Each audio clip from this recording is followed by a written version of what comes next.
Nous le disions tout à l'heure, le chef de l'État, Ali Bongo Ondimba, a reçu ce matin en audience le ministre de l'Éducation nationale, le professeur Patrick Daouda Mugiama.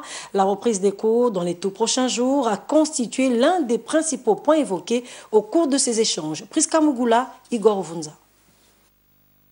La relance des activités dans le secteur de l'éducation est imminente. Cette audience entre le chef de l'État, Ali Bongo Ondimba, et le ministre en charge de ce département exprime la volonté de la plus haute autorité du pays à faire de l'école une priorité malgré le contexte sanitaire actuel.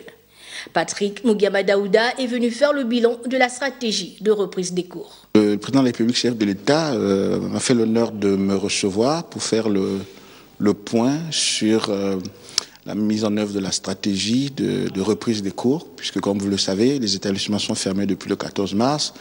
Donc j'avais été très hautement instruit par le président de la République de mettre en place une stratégie pour la reprise des cours. Donc je suis venu lui rendre compte de l'état d'avancement de cette stratégie.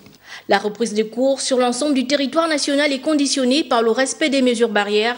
D'autres modalités s'y ajoutent pour limiter la propagation de la Covid-19. Nous allons faire tout ce qui est prévu par le ministère de la Santé, par le comité de pilotage, mettre en place les conditions de respect des mesures barrières, la distance sociale qui passera par la subdivision des salles de classe, la distribution des gels, la désinfection des salles de classe, mais nous allons aussi réduire certainement les effectifs, c'est-à-dire que toutes les classes ne seront pas concernées par la reprise des cours et voir aussi dans quelle mesure le transport des élèves pourrait être pris en charge parce que il n'est pas facile de se déplacer dans le contexte que vous connaissez.